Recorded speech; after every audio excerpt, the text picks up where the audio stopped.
Mark, how vulnerable are the Patriots if Tom Brady is not at full strength on Sunday? Oh, I mean, they're relying on him. That's who they rely on. So they're very vulnerable. That's if he's the not team. at full. Oh, absolutely. I think there's a couple of things that have gone on here.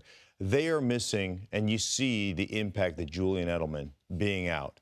The underneath routes, the quick routes, the throw it, get it out of your hand in 1.9 seconds. That's what Julian Edelman provided for this football team. And they don't have that anymore. And he's taking more hits than he should. Defensively, they're the worst. You guys talked about it. They're the worst defense in football by about 50 yards per game. They're the worst defense in football. So they are struggling. They are relying on Tom Brady to be that, to be the guy that essentially runs the show. And he's always run the show, but he's had some other players to take some pressure off him. And he's always had a defense that at the very least didn't allow scoring. And right now they're a horrible defense. They have more mental busts. That's the thing that surprises you when you watch them. The amount of mental busts they have every week, the busted coverages every week.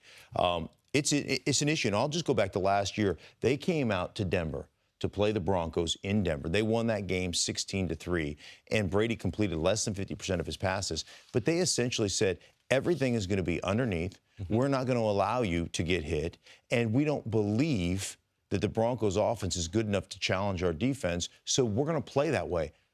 Guess what? They can't play that way this year. They can't go in there and say, hey, Brady, you know what? We're going to make sure they're all quick throws. We're going to make sure that you don't get hit. We're not going to take any 7-step drops. We're going to get the ball out of your hand. We're going to throw some bubble screens. They don't have the defense to fall back on to have that kind of game plan, so they have to rely on Brady to push them down the field. And it's a bigger problem than the casual fan will understand, is because there is no stronger group of players than defensive linemen in the NFL. I've been trying to tell you, Nick, because we've been going over offensive line. Well, man, based on the rules, this offensive line's bad. And it's a huge storyline to the NFL what do you mean season. by stronger? There's no better collection of talent than at defensive line. God has made more defensive linemen than he's made offensive linemen. There are maybe one or two bad defensive lines in the NFL. There's no team besides the Patriots, for the most part, who can't rush the passer. So in what they're trying to do, every week it's a formidable foe on the other side. It's not like they get an easy week, like the Jets. The Jets front seven, they get after you.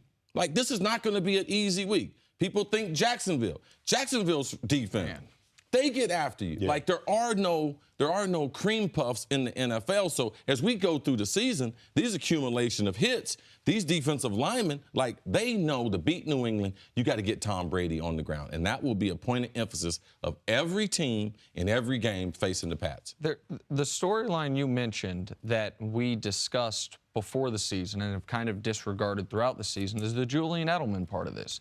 And we've disregarded it because of the defense. Like you're saying, the Pats are allowing 447 yards per game. No other team in the league is allowing even 400. So, like, the defense is the worst by a couple standard deviations. But on Julian Edelman, we've seen the Patriots, with and without Gronk, they score about the same amount of points. They win about the same percentage of games. I don't really know how that's true, but he's missed a bunch of time, and we know that they won the Super Bowl last year without him.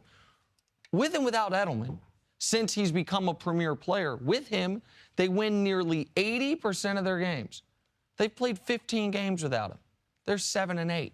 Like, that's a season's worth of a sample that this team is different without Julian Edelman. So then you add to that Brady being dinged up, and it's not just one hit. I understand he got hurt on Julius Peppers falling on him that we saw.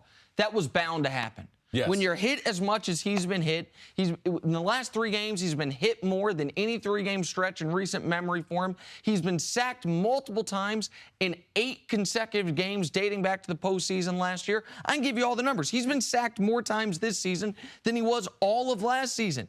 Quarterback of any age, that's going to be a problem for. Yes. A 40-year-old quarterback, it's going to be an enormous problem for. And when he's their entire margin of error is Tom Brady's greatness. The difference between this team being 3-2 and 1-4 is Brady. That's a big problem. Okay, here we go. Ready? I'm going to stir the pot. Okay.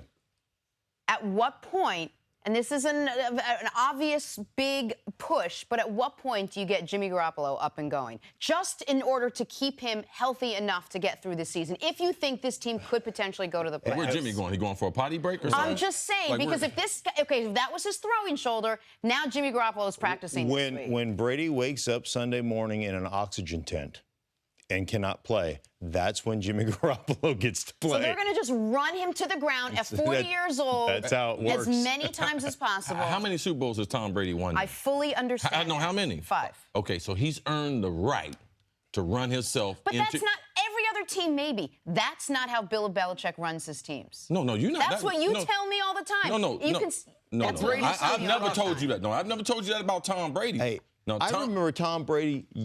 Now, this is a younger Tom Brady, probably go all the way back to 09, maybe 10, when they sat Tom Brady in the fourth quarter. They pulled him in the fourth quarter.